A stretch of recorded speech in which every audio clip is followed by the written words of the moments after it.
Today I'm gonna show you how to speed paint any miniature in 3 simple steps. For this video I've chosen 2 miniatures from the Armageddon box set, a regular Space Marine and an Orc. That way you'll see just how universal it is. Now, if all of that sounds a bit too good to be true, just wait for the name of this. I call it the scam method. What did he say? But don't worry, it's only called a scam because the result looks illegal.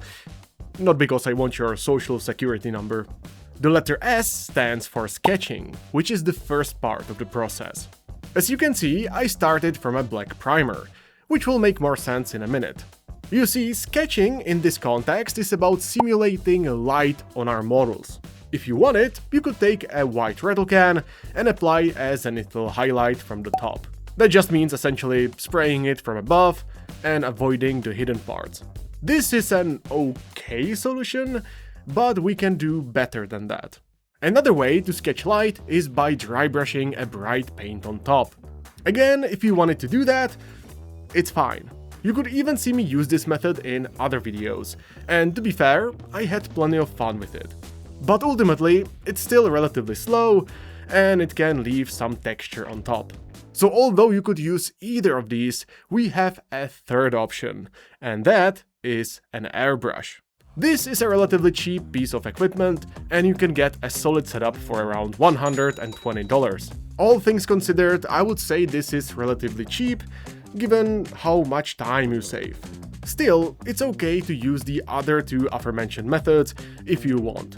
It just won't be as good or as fast. With airbrush, I can easily pick out all the exposed parts and leave the black primer in the shadows. Speed painting is about creating the maximum impact in the shortest amount of time. So generally, you should focus on the parts that matter the most. In particular, I focus on making the helmet and the shoulder pads especially bright, because that's usually where the attention goes anyway, unless you have a food fetish. For the Orc it works the same way. The whole model will get brighter, but the most important is the face. As such, it'll be the brightest part of it.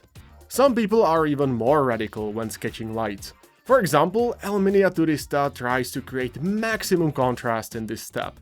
And that's why his miniatures are so striking. You could also do that, but for simplicity, this is good enough. Both the Space Marine and the Orc took around 5 minutes each. This is still pretty fast, and it looks better than dry brushing light. We've created the basic idea where the light is, and where are the shadows. Which brings us to the second letter of the scam method. C for contrast. Surprise, surprise, this usually means working with contrast paints, whether it's the ones from Games Workshop or any other brand. Aside from that, you could also use acrylic washes and oil washes in this step. Again, you might have seen me use those in the past, and they will make your miniatures genuinely better. But to make Sonic the Hedgehog proud, we are all about speed here. So we are skipping any and all washes. Just keep in mind that you can add them if you want. We'll be only working with contrast paints instead. As you'll see in a minute, the beauty of contrast paints is the way they stain the surface and shade the recesses. I have a bunch of different contrast type paints from Vallejo, AK Interactive and Games Workshop. We'll use a bit of all brands, but for the Space Marine specifically, I will stick to GW. And for the most part, I was deciding between these 2. Add some black and brown and we are basically ready to go.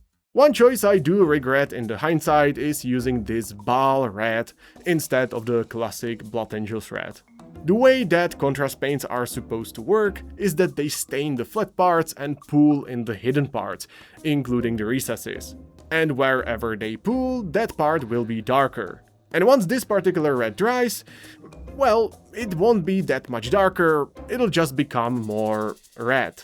So it kinda works better as an ink rather than contrast paint. You could say it's a scam, but the bad kind.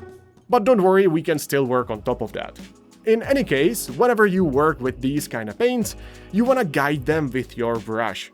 Because as I mentioned, wherever they pool, they'll become more intense.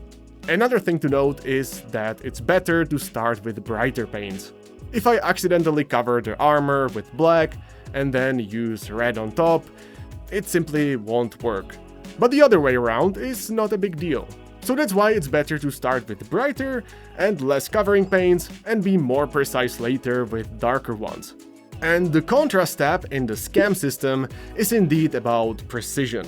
We'll be able to fix anything further down the line, but the more careful you are now, the less you have to do that. The last bits for the Space Marine are the blacks and browns. And when you use these dark colors, you really don't want to touch anything that's already painted. That's about the only thing that makes this process longer. And before painting the orc, I went back to red again. This time, I did use the Blood Angels red, and I applied it only to the parts that matter the most, while trying to guide it towards recesses. This took me around 35 minutes. Of course, if I was painting 5 or 10 of them at the same time, it would be faster per model. Now, let's paint arguably the more interesting model. Because the scam system is so universal, there are just slight differences from the Space Marine. Here, I use AK Interactive and Vallejo Contrast Paint equivalents. And because the org has so many different features, it's worth preparing them on a palette. On one hand, contrasting up this guy is easier, because the pose makes it easily accessible. On the other hand, this model has so many details, it would make Black Templars blush. And that's the thing, if a model has too many goddamn features, it takes forever to paint. You can choose to ignore some of those details, and spoiler alert, we'll do that later, but ignoring too many of them will make it look bad. It's all that switching between colors, trying to be careful, and separate out all the details that inflates everything.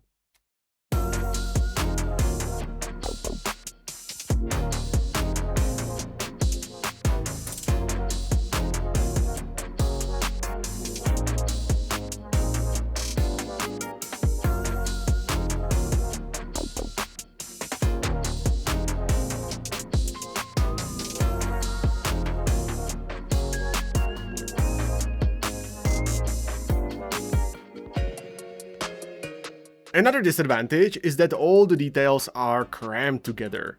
So sometimes the paints bleed into each other when they are not fully dry. It's pretty interesting if you ask me, even desirable on a model like this. And generally this might work well with organic models like this one. On the Space Marine though, it probably wouldn't. This orc took me around 45 minutes to get here.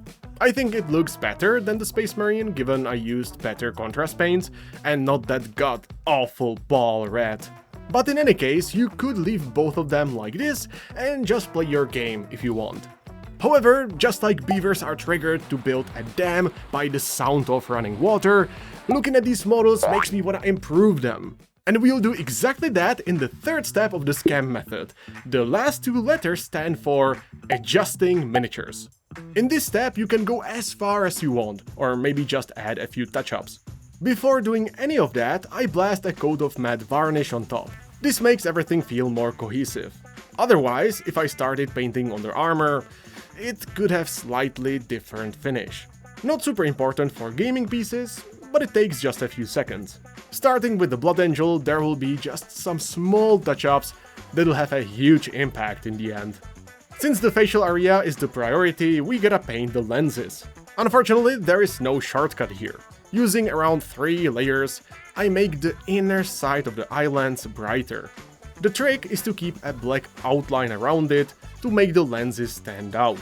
The current meta of Space Marine lenses is to include a small white dot to the outer corner of the lens. This represents a specular reflection. It might take you around 3 minutes per lens, but it's so worth it. Next up, I spent around 4 to 5 minutes total on smaller details like the purity seals or the chest aquila. We only apply a few layers of paint, and for the purity seals we can even use higher dilution, so some of that brown underneath is still visible. And at all times we mostly work with edge highlights here. The last step of the scam system is about knowing which parts to highlight and which you can safely ignore. So at any point, if you feel like you don't need to paint anything, just skip it. The one part that definitely needs some highlights is the armor. For maximum visual impact, I'll be adding a few layers on the legs, but I mostly focus on the top of the model. And we can ignore the backside altogether. I really have to emphasize that you gotta know which parts can be safely ignored. And the back, unless we talk about a miniature with big bunda, deserves none. You'll only see me add a few layers without blending them too much. Just a quick progression of 3 layers is a nice touch that'll make it so much better. Also, at all times I try to highlight the edges, especially on the helmet.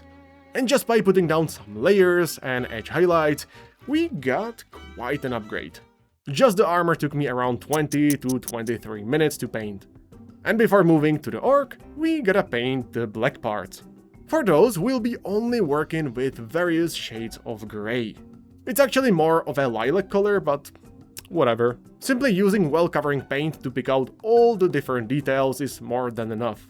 The gun frame and the metallics are also painted like this. The only difference is how bright can I go. This simplifies the process tremendously. The less switching between the colors, the faster you are. And here we can stick to just one mix of colors and just control how much we apply. And although I say it's fast, that doesn't mean it doesn't require any skill. You still need to know which parts gotta be highlighted more or less. Now, I know that I'm moving pretty fast here, and it's just that I don't want to describe every single brushstroke I do. But if you want to look at all of the painting footage for these guys, I will make it accessible. There will be a link in the description, just drop me your email and I'll send it to you. But what about the orc? The scam system works the same here. By the nature of having so many details, I gotta spend more time on him, although it's not dramatically different. He's also the leader of an orc unit, so even on an army level he deserves more love. Again, I am basically not doing anything for the back, and I try to rush the bottom part of the model. I'm simply adding a few brushstrokes here and there. This is not the fastest approach. If I wanted to do that, I wouldn't bother doing any of this. But this is an approach which leads to something I am pretty happy to play with. Is it gonna win a competition? Hell no. But it will stand out nicely on the tabletop. See, the scam system is great because it gets the uninteresting parts out of the way, so you can give more effort wherever you like. For example, I spent around 10 minutes on his face, which I find appropriate. And the rest is kinda split evenly across the rest of the details. Just notice how I'm adding a few highlights here and there, and that makes the model way more striking. That, along with the contrast paints, makes for a really nice result. Again, I know I'm rushing a little bit here, so if you wanna see the whole painting footage, just check the link in the description. Anyway, here are both of the miniatures finished. I painted the bases separately because I paint them all at once with the rest of the army. For the time I spent on these guys, I think they look pretty neat. They are not the best painted pieces or the fastest ones, but for me this is a great blend of speed and quality. However, what if you did decide to start with a dry brush instead of airbrushing the lights? Luckily for you, that's exactly what I did in this video, so if you wanna see what it looks like, check it out. And see you there!